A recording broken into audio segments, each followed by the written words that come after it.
Medical രംഗത്തെ ചില career അപ്ഡേറ്റുകൾ പരിശോധിക്കാം. ഇനി മുതൽ പാരാമെഡിക്കൽ എന്ന വാക്കില്ല, പകരം പുതിയ പേരും പുതിയ നിയമങ്ങളും വരുന്നു.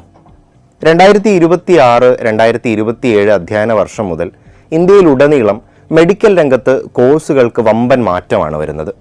ഇനി ഡിഗ്രിക്ക് ഒരേ മൂല്യം, ഒരേ പേരും ഒരേ കാലാവധിയുമായിരിക്കും. കേരളത്തിൽ പഠിച്ച സർട്ടിഫിക്കറ്റ് ഇനി വേറൊരു സംസ്ഥാനത്തോ വിദേശ രാജ്യങ്ങളിലോ ചെല്ലുമ്പോൾ അസാധുവാകില്ല. National commission for allied and health care professions അഥവാ NCAHP വഴിയാണ് ഈ മാറ്റം. പഴയ 3 വർഷ കോഴ്സുകൾ ഇനിയില്ല. എല്ലാം 4 വർഷം അല്ലെങ്കിൽ 4.5 വർഷം ദൈർഘ്യമുള്ള ഓണേഴ്സിന് തുല്യമായ ഡിഗ്രികളായി മാറുന്നു.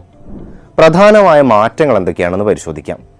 BSc MLT ഇനി മുതൽ BMLS അഥവാ bachelor of medical laboratory science എന്ന പേരിലേക്ക് മാറും. ഡിപ്ലോമ കഴിഞ്ഞവർക്ക് ലാറ്ററൽ എൻട്രി വഴി നേരിട്ട് 2ാം വർഷ ഡിഗ്രിയിലേക്ക് പ്രവേശനം നേടാനുമാകും. ബാച്ചിലർ ഓഫ് ഫിസിയോതെറാപ്പി അഥവാ BPT, ബാച്ചിലർ ഓഫ് ഒപ്റ്റോമെട്രി എന്നിവയ്ക്ക് 4 വർഷത്തെ പഠനവും 1 വർഷത്തെ ഇന്റേൺഷിപ്പും നിർബന്ധമാകും. ഫിസിയോതെറാപ്പി പഠനത്തിന് നീറ്റ് പരീക്ഷ നിർബന്ധമാണ്. ഒപ്റ്റോമെട്രി പഠനത്തിന് +2 സയൻസ് വേണമെങ്കിലും ബയോളജി നിർബന്ധമില്ല. എഞ്ചിനീയറിംഗ് മോഹിച്ചവർക്കും ഈ ഫീൽഡിലേക്ക് വരാമെന്നർത്ഥം. കൊമേഴ്സ്, ഹ്യൂമാനിറ്റീസ് പഠിച്ചവർക്കും മെഡിക്കൽ അനുബന്ധ കോഴ്സുകൾ ചെയ്യാനാകുമെന്നതാണ് ഇതിൻ്റെ മറ്റൊരു സവിശേഷത. Health information management, medical and psychiatry, social work, psychology എന്നീ ബാച്ചിലർ പഠനങ്ങൾക്ക് +2 സയൻസ് നിർബന്ധമില്ല.